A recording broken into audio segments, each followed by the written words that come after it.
I guess that one's coming to me. I'm going to I'm say, gonna play. I'm gonna play off of what you say. So you start it.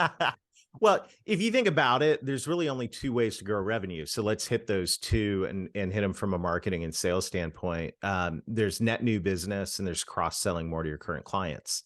And this was the core of the revenue growth engine when I wrote it, is this realization that most businesses are actually, when you peel it back, they're usually good at one or the other. They're really good at net new, landing new deals, bringing in new logos, or they're good at cross selling, maximizing the revenue per client. The thing about it is when you get both of those going at the same time, whether you're looking at that as at a company level or if you're an individual producer, sales rep, when you get net new and cross sell going at the same time, you now get the hockey stick effect, right? You get the revenue, exponential revenue growth. And so from a sales and marketing standpoint on that, I think this comes back. I'll set Larry up really nicely here. This comes back to the two things that are core behind selling from the heart and building trust. One is your relational network. What's your relational network look like in the world of your prospects, but also in the world of your current clients? And then how are you doing at developing value? So I'm going to pass it over to Larry to talk about the network, and then you can ping it back. I want to share something about value in this current environment. Yeah. So where about relational networks, Rob, is I learned this decades ago in the Office Technology Channel. Is once I started to unpack that the people I was doing business with knew other people, and that we all operated in networks. Is I'm a high relational guy. I'm all about driving business and new opportunities. But what I learned is I didn't want it to come at the expense of my clients. I wanted it to come through my clients.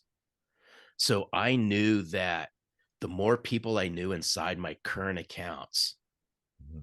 the better off I would be. And it's not just getting to know Rob, who's the CEO, but I wanted to get to Mhm. know Darrell, who is the CFO, and Andrew, who is the CIO, and all the, the people in accounting and the people that were in facilities. So I knew that if I could start developing relational networks, and I was calling on small to medium sized businesses, exactly what you were just saying, that was my Right. forte. Right. I just knew that if I went high, wide, and tight in these small to medium sized businesses and I got to know people, those people knew other people.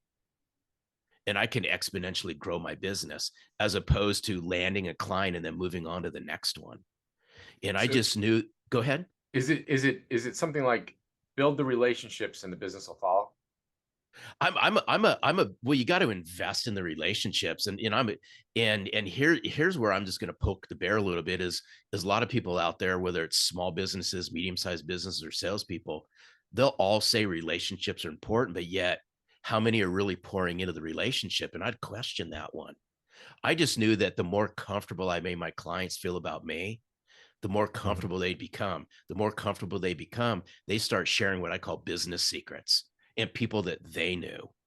And this is how you can exponentially grow your business is you work so hard to make your clients happy and you bend over backwards for them. Why can't they help you? All you got to do is ask and invest in them.